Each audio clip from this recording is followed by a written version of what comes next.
Welcome back. The White House is planning to lift the federal hiring freeze today, but calls for budget cuts as well. Mick Mulvaney, the Office of Management and Budget Director, put together a guidance letter instructing federal agencies to create plans to reduce costs and increase efficiency. I want to bring in former Mississippi Governor and RNC Chairman Haley Barbour. Governor, great to see you. Thanks so much for joining us. Maria, thank you. Your thoughts on these cuts?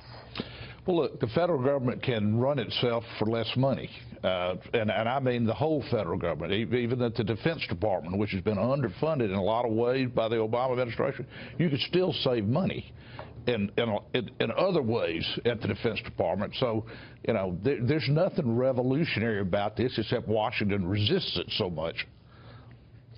OMB Director Mick Mulvaney is talking about this morning. Obviously, it's top of mind on the lift of the hiring freeze. Speaking with Fox and Friends moments ago, listen to this. Folks are going to be allowed to hire back, especially in areas where the president has priorities that he wants to do more. But in other areas where he wants to do less, and that's a lot of the federal government, we're going to have these more strategic surgical reductions in the workforce as opposed to that across-the-board hiring freeze that we had in January. How significant could it be? How significant could the cuts be? I mean, what are we talking about in terms of revenue raise? Well, it depends on a lot of things. The federal government's budget is gigantic, $4 trillion a year. So when you start talking about 2% of that, I remember when I was in the White House with Reagan, Dan, there was a Kasich and Penny said, let's cut federal spending 1%. And you thought that some people thought that was radical. Well, it's certainly not. And usually when we talk about cuts in Washington, we really mean spending is going to go up less fast. We're going to increase spending more slowly. I suspect a lot of this will actually be spending going up more slowly. That's what you want the president to do. Yeah, it's all about trend lines. If you just have the federal government grow 2% a year over the next 10 years, you not only balance the budget, but you have room for a $3 trillion tax cut. But what the governor said is right. People in Washington think it's a human right to get these big automatic increases in their budgets every year. And then there's the entitlement story. Which no one in Washington will ever touch it, and entitlements. And when I hear about budget cuts, I find the talk laughable if they leave Social Security and Medicare and all the entitlements off the table, because that represents alone, not even including the interest on the national debt, which is going through the roof. It's about half of the annual budget. It's half every year of federal spending.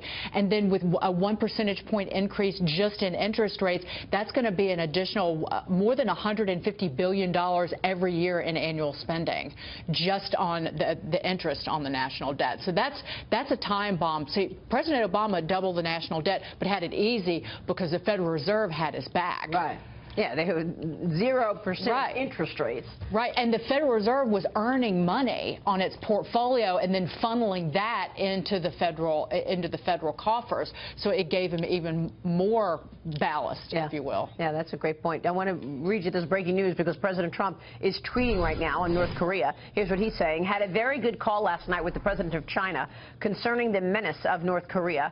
The president, basically, governor, has called it an armada that we have sent to the Korean Peninsula. What are your thoughts here? Things are getting more dangerous. Well, let's don't say to the Korean Peninsula, but into the area. Yeah. I mean, they are at sea. Yeah.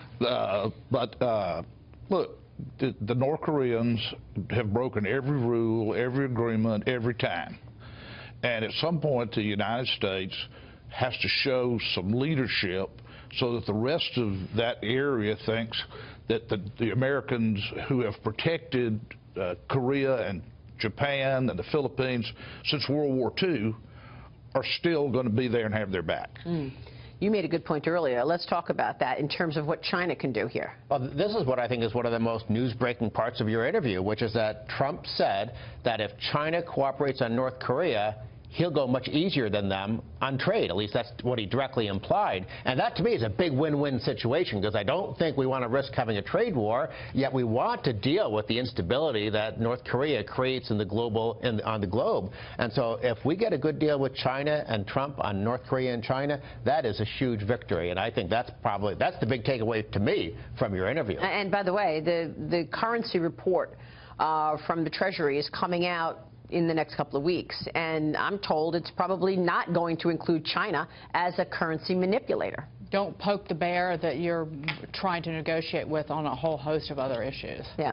Is the central message. So do you think that's, I mean, that must be what they're talking about? I mean, he's using one as a leverage point. I hope so, because that creates, as I said, a win-win situation for not only global peace and stability, but also for the global economy, because we need to be focusing on having a stronger American economy with more exports and an open global trading system. We don't want to repeat the 1930s with protectionism. You know, Maria, it really is reassuring to believe and think that that's what's going on here, because that's what presidents are supposed to do. Look at the big picture, the whole thing, and not get off down rabbit trails. Yeah, and when we looked at the big picture on the economic story as well, Governor, he talked about health care and taxes and having to do health care first. Your thoughts? Well, they've made that decision. They've spent time on it. I think we need to remember when the Democrats passed Obamacare, they had 59 or 60 in the Senate the whole time, and it took them 14 months.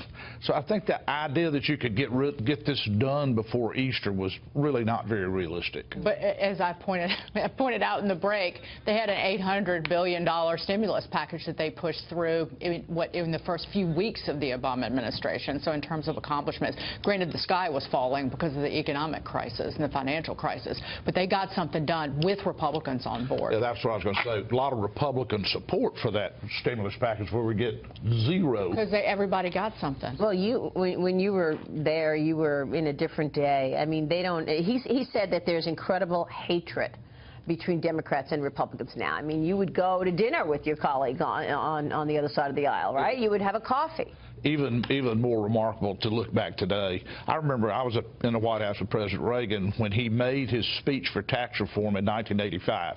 The Democrat response was given by Chairman of the Ways and Means Committee, Dan Rostenkowski, who got on TV to say, we're going to work with him. You know, he went on television with the Democrat Party's response, we're going to do this together. And it took a long time, but they got it done by the end of '86. That's not what you hear from Chuck Schumer today. No, ma'am. No, not at all. Governor, great to have you on the program today. Thank you, Maria. Thank you so much. Governor Haley Barbour joining us.